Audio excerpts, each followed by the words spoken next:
Welcome back, ladies. It's Miss Taylor here.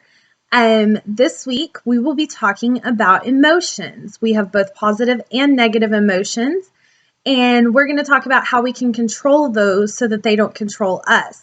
Both positive and negative emotions can have a chain reaction, and they really affect those that we are closest to, our best friends, our family, our siblings.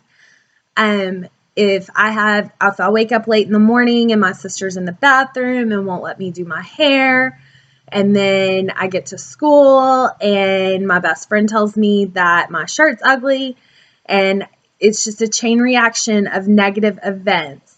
Now, positive emotions can have the same effect. We can be very positive, compliment someone, and make their whole day. I want to share with you a story about the impact of negative emotions and the chain reaction. It's called Andrew's Angry Words, and it's by Dorothea Lautner.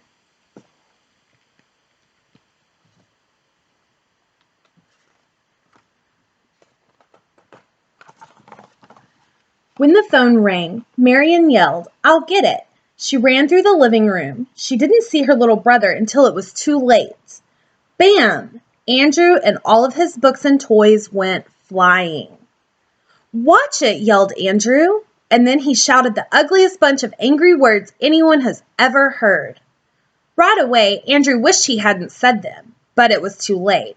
The angry words were out, passed along to someone else. Marian talked on the phone with Ted, the baker's son. "I'm sorry, Marian," he said, "but I can't take you out for ice cream today. I have to work." Marian was very disappointed, and before she knew it, she yelled all the angry words through the phone at Ted. "This is terrible," Andrew said to himself. "I've got to catch those words," and he jumped up and ran around the corner to Ted's house. But it was too late. Ted was upset because Marian had been so angry with him. He jumped on his bike and rode off to work, but soon those angry words came rushing out from the bottom of his lungs and went flying right through an open window and into a room where a poet was deep in thought. When the angry words crashed in and interrupted his thoughts, he was furious. "Oh no, I've lost my rhyme." A few minutes later, just as his rhyme was coming back to him, a motorcycle roared by and wiped out of his head again. So the poet leaned out of his window and screamed those angry words at the man on the motorcycle. The man on the motorcycle was late for work, so he took a shortcut. But Princess Priscilla was taking her morning ride, and he had to slow down. At first he was annoyed, then he got impatient. And then he got so exasperated that the angry words came rushing out and hit the princess in the back of the head. Princess Priscilla rode along until a huge dragon blocked her path. He was very hungry and wanted a delicious horse for breakfast. But the princess refused to give up her horse. She scolded that dragon and shouted the angry words right up into his face. This made the dragon so angry that he lost his appetite and flew off in a huff. Meanwhile, Andrew was still trying to catch up with those angry words. He had chased them from person to person and place to place, but he was always too late. As Andrew flew through the clear blue sky, he saw the dragon, and he could tell that the dragon had the angry words, but not for long. Without his breakfast, the dragon was getting hungrier by the second, and the hunger was making him more and more angry. He flew over the bay and saw a fisherman with a basket of fresh fish. The dragon hated fish, but he was furious with the fisherman anyway because the fisherman had food while his own stomach was empty. So he roared those empty words at the fisherman. When the fisherman got back to port, he went to the market.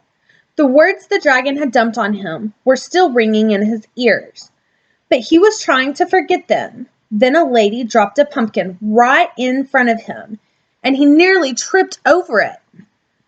"Hey, watch out," he yelled. "I could have hurt myself." "Those things are dangerous. Why don't you be more careful?" and the fisherman stamped and shouted and sputtered until every last nasty, angry word lay there quivering on the ground. "Stop being so dramatic," said the lady calmly. Then she scooped up the angry words, rolled them into a ball, shoved them into an old potato sack, tied the sack tightly, and threw it into the ocean. The sack twisted and jumped and bubbled and hissed, and the fish and crabs and starfish gathered around. The octopus got scared and sped away in a cloud of ink, but the sack soon lay still. All the sea creatures went back about their business. Back on shore, Andrew arrived at the market, all out of breath. The lady told him how she had put an end to the angry words.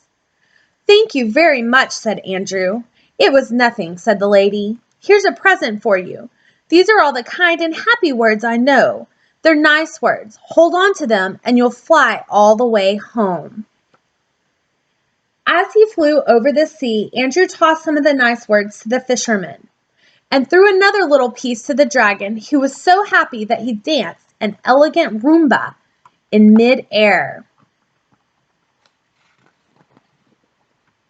Andrew shared his gift with Princess Priscilla, who smiled a regal smile, stood up on her horse, and did a circus trick just for him. When Andrew got back to town, the man on the motorcycle stopped to let him cross the street. Andrew gave him some nice words, too. When the motorcycle sped off, it went whoom, but Andrew still sounded like, "Thank you." Andrew waved as he flew past the poet.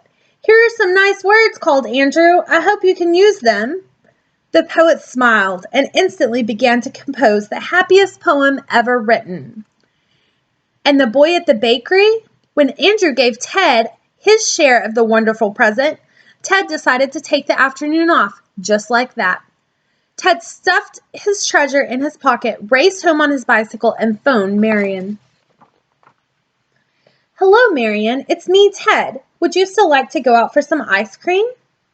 Marion felt a big warm smile coming through the phone at her, and of course she said, "Why, I'd love to." When Andrew got home, he told Marion all about his magic present. "Look, Marion, I've broken off lots of pieces, and yes, it's even bigger than it used to be.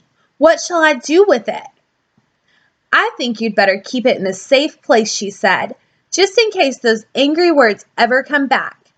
And Andrew, I'm sorry I knocked you over this morning." So Andrew put the nice words into the cupboard by his bed. That was a long time ago, and the angry words still haven't come back.